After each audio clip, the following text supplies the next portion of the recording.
மருமகள் சிறுகதை.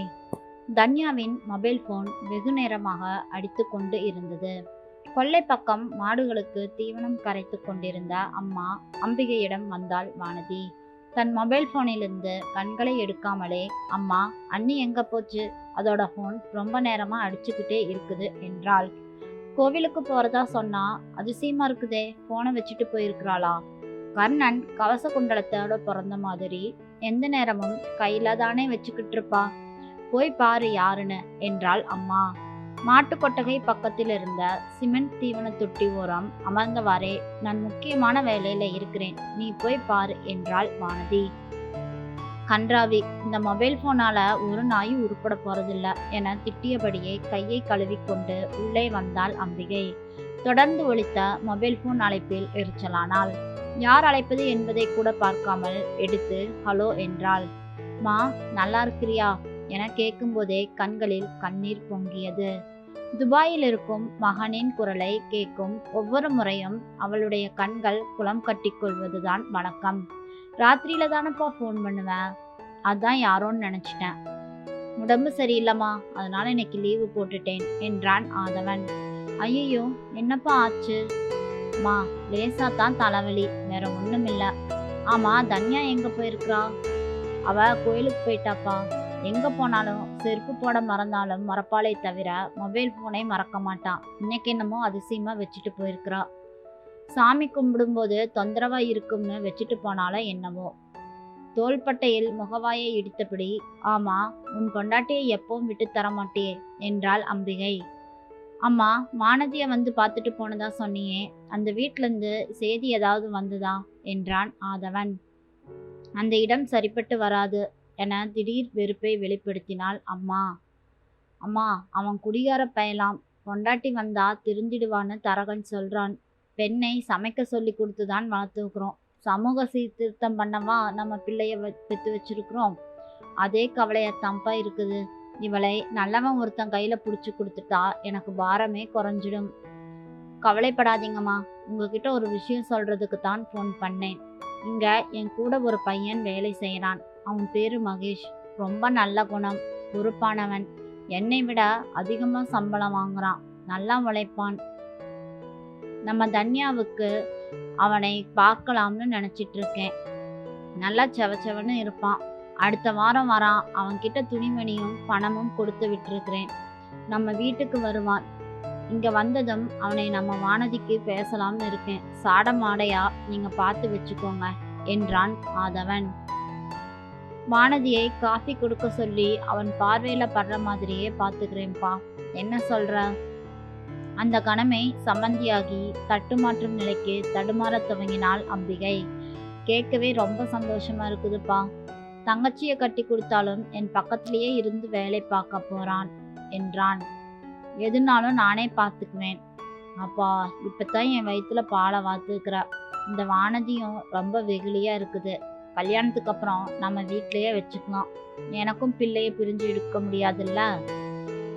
ஆமாம்மா, அதையும் யோசிச்சுதான் நான் இந்த முடிவு பண்ணியிருக்கிறேன். நீங்க என்ன சொல்றீங்க? சரிப்பா, அப்புறமா தன்யா கிட்ட பேசுறேன். ஏப்பா, நீ பேசுறப்போ கொஞ்சம் ஜாக்கிரதையா பேசு. ஏங்கம்மா? அந்த பையனை பத்தி சாதாரணமா சொல்லுவே, அப்படி இப்படின்னு உளறிடாத. உன் பொண்டாட்டி வாய் மாரியாத்தா கோயில கட்டியிருக்கிற ஸ்பீக்கர் மாதிரி. அவங்க சொந்தக்காரங்க கூட்டமெல்லாம் கொசு கூட்டம் மாதிரி. ஊர் பூரா காலரா நோயை பரப்புற மாதிரி இது எல்லாத்தையும் பரப்பி விட்டுருவாங்க என்றாள். சரிங்கம்மா. அக்கம் பக்கத்தை அலசி ஊருலகத்தை விசாரித்தவனிடம் பேசி முடித்து மொபைல் போன் இணைப்பை துண்டித்தாள்.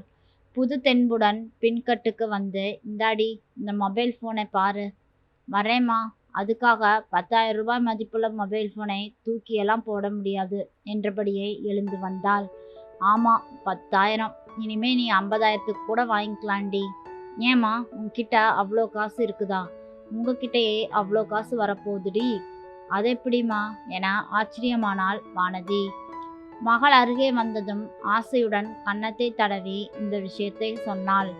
வானதியின் கண்களில் கோடி நட்சத்திரங்கள் ஜொலித்தன. நெசமாவாமா? ஆமாண்டி, இப்பதான் உன் அன்னிக்காரி வருவான். நீ லூசு மாதிரி எல்லாத்தையும் அவகிட்ட சொல்லிடாத. எல்லாத்தையும்னா? அதான் அந்த மகேஷ் பையன் அண்ணனை விட டபுள் பங்கு சம்பாதிக்கிறதையே சொல்லிடாத. இவ அப்படியே வயிறு எரிய ஆரம்பிச்சிடுவா.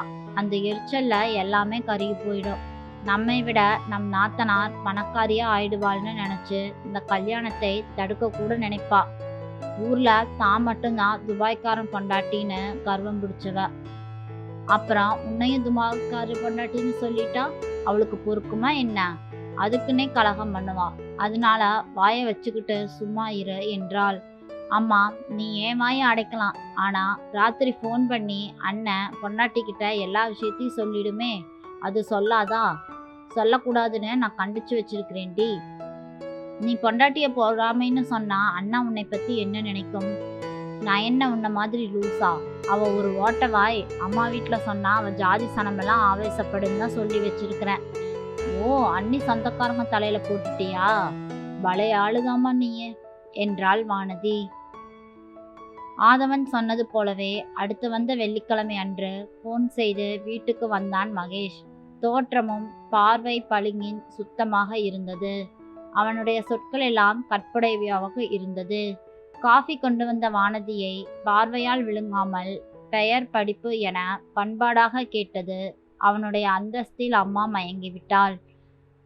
இரவு ஆதவன் போன் செய்த பொழுது தன் பரவசத்தையெல்லாம் பானை உடைந்த பாலாய் வலிய விட்டாள் அம்மா. தம்பி ரொம்ப நல்லா இருக்காம்பா. என்ன அடக்கம், என்ன பண்பு, பார்த்தாலே நல்ல குடும்பம்னு தோணுது. எனக்கு ரொம்ப பிடிச்சு போச்சு என்றாள் அம்மா. உனக்கு பிடிச்சா மட்டும் போதுமாம்மா. வானதி என்னத்த சொல்றா? அவ சொக்கி போயிட்டான்னு வச்சுக்கையன். சரி, தன்யா கிட்ட போனை கொடுங்க. தர்றேன். நான் சொன்னது ஞாபகம் இருக்கட்டும். எல்லாத்தையும் உளறி கொட்டிடாத. தெரியுமா, நீங்க கொடுங்க போனை என்றான். இந்தா தன்யா. அவள் மொபைல் போனை எடுத்துக்கொண்டு தன் அறைக்கு சென்று கதவை சாத்தி கொள்ள அம்பிகைக்கு திக்கென்றது. என்னடி இவ இங்க பேசாம அறைக்கு போறா? புருஷங்கிட்ட பேசுறவா பொது மேடையில ஏறிக்கிட்டா பேசுவா என்றாள் தன்யா. கூறுகட்டவளே, அவன் ஒன்னும் கொஞ்சி பேச அறைக்குள்ள போவல. குடும்பத்தை கலைக்க போறாடி. வளராத மண்ணியே. அந்த பையனை பத்தி தப்பு தப்பா பேசி இந்த சம்பந்தத்தை கெடுக்க போறாடி. அந்த பையனை பார்த்ததுல இருந்தே அவன் முகர சரியில்லடி. சரிவா, ஜன்னல் பக்கம் போய் அவன் என்ன பேசுறான்னு கேட்போம் என வானதியை இழுத்து வந்தாள். ஜன்னல் அருகே நின்று கொண்டு காதை கொடுத்தாள். என்னங்க, இந்த சம்மதத்துல எனக்கு இஷ்டமில்ல என தெளிவா கேட்டது தன்யாவின் குரல். பாத்தியடி, நான் சொல்லல, பொறாம பிடிச்சவ என திட்டியவள் இன்னும் காதை கூர்மையாக்கினாள். என்ன சுகன்யா இப்படி சொல்ற? அந்த பையனுக்கு என்ன குறைச்சல்? என்னை விட நல்லா சம்பாதிக்கிறான். சம்பாத்தியமாம் சம்பாத்தியம். யாருக்குங்க வேணும் பணம்? பணம் பணம்னு நீங்க வெளிநாட்டுல போய் உட்கார்ந்துட்டு 2 வருஷத்துக்கு ஒரு முறை வர்றீங்க, 1 மாசம் இருக்கிறீங்க. வாழ்க்கையை அனுபவிக்க வேண்டிய வயசுல இப்படி கண்காணாத தேசத்துல போய் கஷ்டப்படுறீங்க. அப்படி உங்க தங்கச்சியும் கஷ்டப்படணுமா? ஒரு பொண்ணா நான் படுற கஷ்டம் ரொம்ப கொடுமை. எத்தனை நாள் நடுராத்திரியில நான் பச்சை தண்ணியில குளிக்கிறேன்னு தெரியுமா? கோயிலுக்கு போனா அடுத்த வருஷம் பிள்ளையோட வாதாயின கும்பு தரான் குருக்கள். 2 வருஷத்துக்கு ஒரு முறை வர புருஷனை கட்டிக்கிட்டு எப்படி பிள்ளையோட வர முடியும்? அது மட்டும் இல்லைங்க, அதை விட பெரிய கொடுமை என்ன தெரியுமா? ஒரு போஸ்ட்மேன் கிட்ட கூட 2 நிமிஷம் கூடுதலா நின்று பேச முடியல. புருஷன் பக்கத்துல இல்ல பாரு, அதான் சிரிச்சு சிரிச்சு பேசுறான்னு கெட்ட பேரு. வெளியில போனா பாக்குற கண்கள்ல எத்தனை சந்தேகம் தெரியுமா? ஒழுக்கமா இருந்தா கூட எப்ப கட்டுக்கதைய கட்டி குடும்பத்தை பிரிக்கலான்னு ஒரு கூட்டம் ஊர்ல இருக்குது.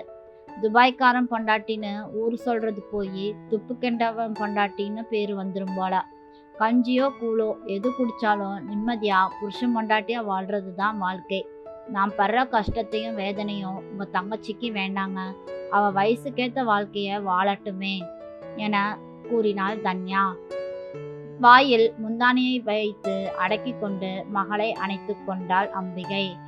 அம்மா, வேண்டாம்மா, துபாய்க்காரன் பொண்டாட்டிங்கிற பேரு எனக்கு வேண்டவே வேண்டாம் என சொல்லி வானதியும் விசும்பினாள். இப்படிப்பட்ட அண்ணிய போயே நீ தப்பா நினைச்சிட்டியேம்மா என்றாள் வானதி. இந்த கதை பிடிச்சிருந்தா லைக் பண்ணி சப்ஸ்கிரைப் பண்ணுங்க. தேங்க்யூ.